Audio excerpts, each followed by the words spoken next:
Welcome back दोस्तों। आज मैं आपके सामने रिसेंटली पंजाबी लैंग्वेज में रिलीज हुई एक क्राइम थ्रिलर मूवी को लेकर आया हूँ जिसका नाम है करम सूत्र। यहाँ पर मैं आपको छोटी सी वार्निंग दे दूँ, मूवी में थोड़ा सा अडल्ट कंटेंट है। तो अब चलिए फटाफट से वीडियो को स्टार्ट कर लेते हैं। उससे पहले लुटा दो प्यार, फॉलो ऑन इंस्टाग्राम। कहानी की शुरुआत में एक बंदा एक लड़की को किडनैप करके किसी सुनसान जगह पर लाकर इसके साथ आरएपी करने लगता है। थोड़ी देर के बाद वो लड़की उस बंदे से बहुत रिक्वेस्ट करने लगती है कि भैया प्लीज अब तो मुझे छोड़ दीजिए। वो बंदा कहने लगता है, अरे मैडम जी इतनी भी जल्दी क्या है, छोड़ देंगे, बस मैं थोड़ी देर में सूसू करके आता हूँ, उसके बाद एक और बार करेंगे। इस तरह से वो बंदा सूसू करने के लिए साइड में जाता है। तभी एक अनजान बंदा इस बंदे के पास आकर इसका नुन्नू कट करके उसको मार देता है। खैर दूसरे सीन में विक्रम नाम के एक पुलिस ऑफिसर को दिखाया जाता है। उसी वक्त इसका एक कांस्टेबल विक्रम को फोन करके कहने लगता है कि साहब जी नाले के पास एक लाश मिली है। सो विक्रम फटाफट से उस क्राइम स्पॉट पर जाने लगता है। पता चलता है कि गाड़ी में डेड बॉडी नंगी पड़ी है। पहले तो विक्रम यही सोचने लगता है किसी लड़की की लाश होगी,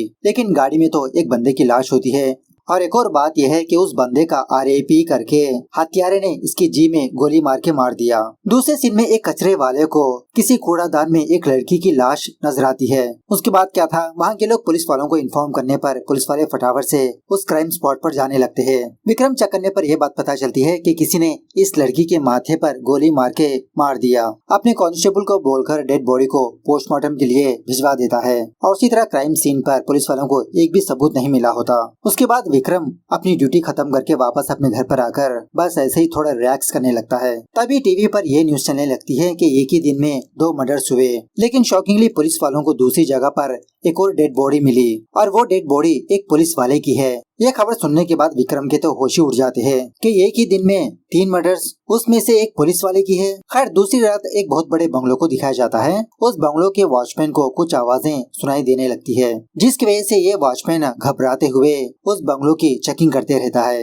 जब ये वॉचमैन किसी कमरे पर जाता है तो वहाँ पर कोई चीज को देखकर ये बहुत डरने लगता है। सुबह होने के बाद विक्रम और उसकी टीम क्राइम सीन पर पहुँच जाते हैं। विक्रम का कांस्टेबल कहने लगता है, अरे साहब जी ये शहर में हो क्या रहा है, एक के बाद एक लाशें मिल रही है। विक्रम कहने लगता है कि घर में चोरी नहीं हुई, जिसका मतलब कोई साइको किलर शहर में घूम रहा है। विक्रम उस वॉचमैन को बुलाकर पूछताछ करने लगता है। वॉचमैन तो यही कहने लगता है कि अरे साहब जी मैं कल रात जब सो रहा था तो बंगलों से कुछ आवाजें आई, जब अंदर जाकर देखा तो बेडरूम में लाश पड़ी थी, लाश। इसी दरमियान में मीडिया वाले विक्रम के पास आकर काफी सारे सवालात करने लगते हैं, लेकिन विक्रम कुछ भी जवाब ना देते हुए वहाँ से निकल लेता है। खैर उसी रात विक्रम अपने फ्रेंड से मुलाकात करने के लिए किसी बार पर जाता है। इसी केसेस के बारे में डिस्कस करने लगता है कि अरे यार एक हफ्ते में शहर में 4 मर्डर्स हो गए, ऊपर से मुझे बहुत प्रेशर है, क्राइम सीन्स पर कोई सबूत ही नहीं मिला, पहले शहर में लड़कियां सेफ नहीं थी, अब लड़के भी सेफ नहीं है, पुलिस वाले और एक और बंदे का आरएपी करके मार दिया गया। इसी बातों के दरमियान में विक्रम का कांस्टेबल विक्रम को फोन करके कहने लगता है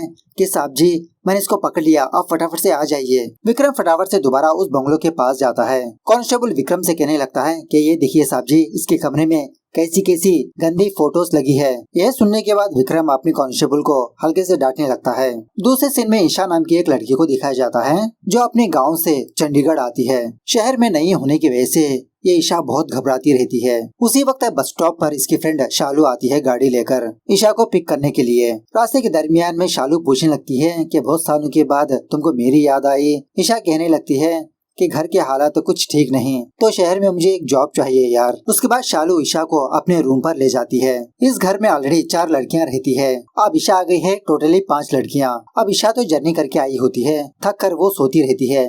तभी शालू ईशा के पास आकर कहने लगती है, अरे कितनी देर तक सोती रहोगी, चलो उठो फटाफट से रेडी हो जाओ, हम सारे लोग एक पार्टी पर जा रहे हैं। अरे हमारी जॉब तो यही है, पब पर जाकर पार्टी शार्टी करना। ईशा कहने लगती है, नहीं यार मुझे ये पार्टी वार्टी नहीं जमती, तुम लोग ही जाओ। लेकिन शालू जिद करने की वजह से ईशा एक मॉडर्न कपड़े पहनकर इनके साथ पार्टी पर जाने लगती है। उस पब पर रोनी नाम का एक बंदा होता है जो शालू और उसके फ्रेंड्स का बहुत ही बेस्ट फ्रेंड होता है। ईशा तो यहाँ पर आकर बहुत ही अनकंफर्टेबल फील होने लगती है क्योंकि ये सारी चीजें इसके लिए बहुत ही नया है। शालू रोनी को ईशा से मिलवाती है। रोनी ईशा की हालत को समझकर इसके हाथ में एक ऑरेंज जूस थमा देता है। बाद में ये सारे लोग मजे के साथ एंजॉय करते रहते हैं। तभी शालू की एक फ्रेंड ईशा के पास आकर जबरदस्ती इसको दारू पिलाने लगती है। अरे यार एक पैक पी लो, कुछ नहीं होगा। बाद में ये सारी लड़कियाँ और रोनी शॉट्स भी पीने लगते हैं। ये लोग ईशा को भी जबरदस्ती पिलाने लगते हैं। ईशा कुछ ज्यादा ही दारू पीने की वजह से उसी पब में लेट जाती है। पार्टी शार्टी खत्म होने के बाद रोनी शालू को बुलाकर ईशा की हालत को देखकर शालू को डांटने लगता है कि इस लड़की को दारू पिलानी नहीं चाहिए थी। खैर सुबह होने के बाद शालू ईशा को उसकी नींद से जगाती है। कहने लगती है कि कल रात तो तुम बहुत दारू पीकर टल्ली हो गई थी।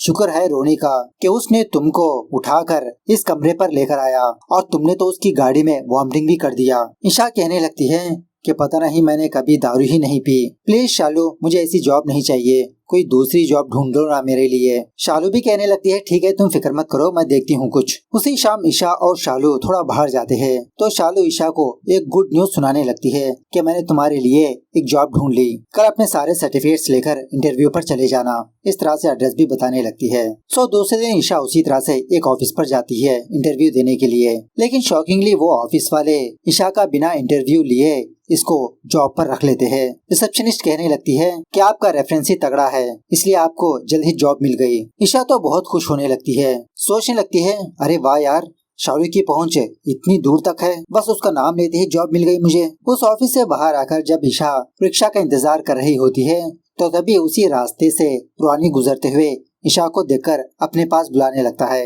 ईशा रोनी के पास आकर कल के लिए बहुत थैंक यू बोलने लगती है। रोनी कहने लगता है कि मुझे शालू ने आपके बारे में बताया कि आप इंटरव्यू पर आए हो, चलिए कल की तरह मैं आपको आपके घर ड्रॉप कर दूंगा। इस तरह से रोनी ईशा को अपनी गाड़ी में बिठाकर उसके घर के पास ले जाने लगता है। रोनी की बातों से ईशा को ये बात पता चलती है कि जिस कंपनी पर इसने इंटरव्यू देकर आई है वो कंपनी इसी की है, मतलब इसकी बाप की। सो रोनी की रेफरेंस की वजह से ईशा को ये जॉब मिली। ईशा तो रोनी को दोबारा बहुत थैंक यू बोलने लगती है।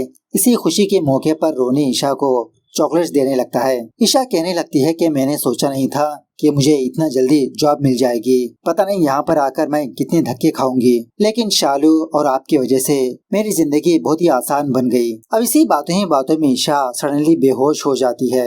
उसके बाद वो रोनी अपने घर आकर एक कबोर्ड को ओपन करने लगता है तो शॉकिंगली इस कबोर्ड के अंदर काफी सारी लड़कियों की अंडरवियर्स होते हैं। मतलब रोनी ने इतनी सारी लड़कियों की जिंदगी के साथ खिलवाड़ किया। फिलहाल भी रोनी उस ईशा को बेहोश करके अपने घर पर लाता है। ईशा होश में आकर रोनी से कहने लगती है कि प्लीज मुझे छोड़ दो। रोनी कहने लगता है अरे ईशा छोड़ दूंगा, बस एक बार मेरे साथ रात बिता लो। और वैसे भी मेरी एक हॉबी है, जब मैं कोई चीज को एक बार टेस्ट करता हूँ दोबारा उस चीज को टेस्ट नहीं करता। ईशा वहाँ से भागने की कोशिश करने लगती है लेकिन इसको अभी तक नशा उतरा नहीं होता।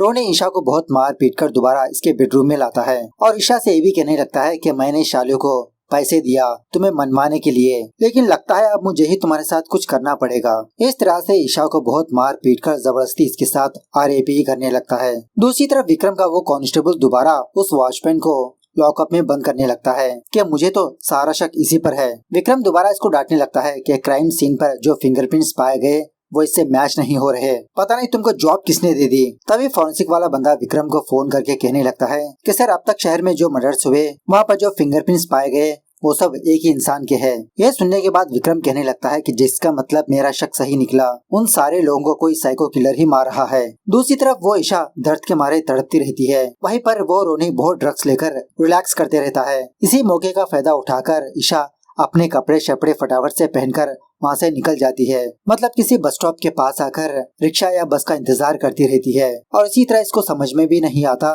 कि ये कहाँ पर जाए। उसी वक्त एक गाड़ी वाला बंदा वहाँ से गुजरते हुए ईशा को देखकर ये समझने लगता है कि ये कोई प्रोस्टिट्यूट है, अपने साथ चलने के लिए कहता है, लेकिन वो ईशा डर के मारे वहाँ से जाने लगती है। उसी वक्त वो बंदा इस ईशा के पास आकर इसको बहुत मार पीट के बेहोश करके अपनी गाड़ी में डालकर वहाँ से ले जाने लगता है। ईशा को किसी सुनसान जगह पर लाकर ये भी इसके साथ आरएपी करने लगता है। इसका काम खत्म होने के बाद ईशा को उसी किसी जगह पर फेंक कर वो वहाँ से निकल लेता है। थोड़ी देर के बाद ईशा को होश आने पर ईशा बहुत ही मुश्किल से उस सुनसान एरिया से बाहर आती है, मतलब सड़क पर। थोड़ी दूर जाने के बाद ईशा को एक पुलिस का चेक पोस्ट नजर आता है। ईशा फटाफट से इस पुलिस वाले के पास आकर अपने साथ जो जुल्म हुआ वो बताने लगती है। वो पुलिस वाला ईशा की सारी बात सुनने के बाद कहने लगता है कि मैं तुम जैसी लड़कियों को अच्छी तरह से जानता हूँ, तुम जिसका नाम लिया वो बहुत बड़े आदमी का बेटा है, तुम ऐसे बड़े लोगों पर केस करके पैसे हड़पने का काम करते हो। ईशा रोते हुए कहने लगती है कि सर मैं ऐसी लड़की नहीं हूँ, लेकिन ये पुलिस वाला ईशा की बात को ना सुनते हुए ये भी इसका फायदा उठाने लगता है। काम खत्म होने के बाद ईशा को वहीं पर बाहर फेंक कर ये वहाँ से निकल लेता है। खैर सुबह होने के बाद ईशा दर बदर भटकती रहती है, कभी इसके पास खाना मांगती, कभी उसके पास खाना मांगती, लेकिन कोई भी इसको खाना ही नहीं देता, भिखारी समझकर। फाइनली रात होने के बाद ईशा को किसी कचरे के डिब्बे में एक बर्गर मिलने पर वो खाने लगती है। वो खाने के बाद बेचारी ईशा उसी फुटपाथ पर सोने लगती है। सुबह होने के बाद ये ईशा किसी रेलवे ट्रैक पर चढ़ जाती है आत्महत्या करने के लिए। जब फाइनली ट्रेन इसको मारने ही वाली होती है तो ईशा उस ट्रैक से हट जाती है। मतलब ईशा ठान लेती है कि मरने से बेहतर उन लोगों से बदला लेगी जिन्होंने इसका ये हाल किया। जब ईशा वापस सिटी के अंदर आती है तो ये देखती है कि एक बंदा किसी बंदी को अपनी कार में बिठाकर ले जा रहा है। मतलब वो एक एस्कॉर्ट होती है। ये होने के बाद ईशा के पास एक ऑटो वाला बंदा आता है। ईशा को प्रोस्टिट्यूट समझकर पैसे देते हुए बुलाने लगता है। अब ईशा को तो पैसों की सख्त जरूरत होती है तो उस ऑटो वाला बंदे के साथ चली जाती है 200 में। दूसरे दिन भी ईशा कुछ अच्छे कपड़े पहनकर किसी जगह पर खड़ी रहती है तो एक बंदा आकर इसको पिक कर ले जाता है। मतलब ईशा इसी प्रोफेशन को बार बार करने लगती है। ईशा ने सोच लिया कि पैसा है तो सब कुछ है, पैसे कमाने का यही एक रास्ता इसके सामने नजर आता है। इसी दरमियान में ईशा किसी नेताजी को अपने प्यार के जाल में फंसाकर एक आलीशान फ्लैट गिफ्ट पर ले लेती है। आलीशान घर हासिल करने के बाद ईशा किसी डॉक्टर के साथ अपॉइंटमेंट लेती है और एक्चुअली ईशा इस प्रोफेशन में आने के बाद अपना नाम भी चेंज कर लेती है आलिशा। ईशा इस डॉक्टर के पास आकर कुछ सर्जरी वगैरह के बारे में बातचीत करती रहती है। वो डॉक्टर ईशा को सर्जरी के लिए रेडी करवा देता है। वहाँ की एक नर्स ईशा से पूछने लगती है कि आप तो पहले से ही बहुत ही सुंदर हो, अब आपको इसकी क्या जरूरत है। ईशा कहने लगती है कि खूबसूरती कमजोरी नहीं बल्कि हथियार बनना चाहिए। खैर कुछ घंटों के बाद ईशा का ऑपरेशन हो जाता है। डॉक्टर कहने लगता है कि ऑब्जर्वेशन के लिए आपको यहीं पर कुछ दिन रहना पड़ेगा। उसके बाद धीरे धीरे ईशा रिकवर होने लगती है। 2 हफ्तों के बाद ईशा हॉस्पिटल से डिस्चार्ज होकर किसी पार्लर पर जाकर अपना हुलिया ही चेंज कर लेती है। ये सब कुछ होने के बाद ईशा किसी बंदे को फोन करके कहने लगती है कि मुझे एक बंदे का एड्रेस चाहिए। दूसरी तरफ वो रोनी किसी और लड़की को अपने झांसे में ले चुका होता है। मतलब इसके साथ भी कांडमान कर चुका होता है। वो लड़की रोनी को सीरियस लेकर प्रपोज करने लगती है कि आई लव यू। तभी रोनी अपनी अलमारी में के काफी सारी चड्डियों को दिखाने लगता है तो उस लड़की को सारी बात समझ में आकर रोते हुए वहाँ से चली जाती है। खैर उसी रात ईशा एक पब पर जाती है। उसी पब में वो रोनी किसी लड़की के साथ डांस वांस करते रहता है तो ये ईशा उस रोनी को देखकर हल्के से इशारे करने लगती है। अब ये रोनी तो पहले से ही लालची बंदा होता है। अपनी दुम हिलाते हुए ईशा के पीछे पीछे जाकर इसे बात करने की कोशिश करने लगता है। ईशा भी थोड़ा क्लोजली मूव होकर अपना नंबर देती है कि जब तुम फ्री रहोगे मुझे कॉल कर लेना, हम दोनों एक साथ अच्छे से टाइम बिताएंगे। सो दूसरे दिन वो रोनी ईशा को कॉल्स करते रहता है। ईशा जानबूझकर रोनी का फोन पिक नहीं करती। सोचने लगती है कि इसको अपनी दुम और हिलाने दो। थोड़ी देर के बाद फोन पिक करके ऐसे जताने लगती है कि ये रोनी को भूल चुकी है। लेकिन बाद में रोनी अपने बारे में याद दिलाने पर ईशा रोनी से कहने लगती है कि आपने तो अपना एड्रेस मुझे सेंड ही नहीं किया। रोनी अपने फार्म हाउस का लोकेशन शेयर करने पर ईशा इस रोनी के पास आती है। ईशा रोनी के साथ रोमांटिकली बिहेव करते हुए इसको बहुत मारने पीटने लगती है और उसी तरह रोनी को एक शॉकिंग चीज दिखाने लगती है। वो ये कि ईशा अपना ऑपरेशन करवा के केला लगा चुकी होती है। अपने बारे में भी बताने लगती है कि ये कौन है ईशा। रोनी कहने लगता है कि मैंने उस शालू को पैसे दिया था। ईशा रोनी से कहने लगती है कि मैंने तो कब का उसे नरक पहुंचा दिया। मतलब कुछ दिनों पहले ही ईशा उस शालू को गोली मार के मार दिया। ईशा रोनी के साथ वही हरकत करने लगती है जो रोनी ने ईशा के साथ किया, वही आरएपी। बाद में अपनी गन लेकर इसके पिछवाड़े में गोली मार के मार देती है। रोनी को मारने से पहले ईशा उस बंदे को फाइंड आउट करती है जिसने रोनी के बाद ईशा का आरएपी किया था। तो ईशा सेम इस बंदे को भी किसी सुनसान जगह पर लाकर इसको बेहोश करके इसके साथ आरएपी करके मार देती है। उसको मारने के बाद ईशा उस पुलिस वाले को फाइंड आउट करके सेम इसके साथ भी वही हाल करती है। इस तरह से जो कोई भी बंदा मासूम लड़कियों की जिंदगी से खिलवाड़ करता, ईशा ऐसे लोगों को फाइंड आउट करके मारती रहती है। एक्चुअली यहाँ पर ईशा की सारी कहानी पास्ट में चलती है। सारे लोगों को मारने के बाद विक्रम को एक के बाद एक लाशें मिलती है। उस बंगलो में जो वॉचमैन था ना, वही बंगला रोनी का होता है। खैर दूसरे दिन शालू के कुछ फ्रेंड्स पुलिस स्टेशन पर आकर शालू की मिसिंग कंप्लेंट लिखवाने लगते हैं। विक्रम इन लड़कियों से कहने लगता है कि शालू को किसी ने गोली मार के मार दिया और उसी तरह ये लड़कियाँ ईशा के बारे में भी बताने लगती है कि कुछ महीनों पहले इनके साथ ईशा नाम की एक लड़की भी थी लेकिन वो भी मिसिंग है। उसके बाद विक्रम मीडिया के सामने आकर कहने लगता है कि उस हत्यारे ने इन लोगों को मारकर इनके कर्म की सजा तो दे दी लेकिन उसको भी अपनी सजा भुगतनी पड़ेगी। ईशा ये न्यूज देखकर अपने आप में मुस्कुराने लगती है कि मुझे पकड़ के दिखाइए विक्रम साहब। दूसरे दिन ही ईशा विक्रम के अपार्टमेंट पर जाकर उससे हाय हेलो तरीके से बात करने लगती है कि रिसेंटली ये यहाँ पर शिफ्ट हुई है। इस तरह से ये मूवी यहाँ पर दी एंड होती है। सो मूवी कैसे लगी कमेंट करके बताना जरूर। मिलता है अगली वीडियो में, तब तक take care, bye bye, see you soon.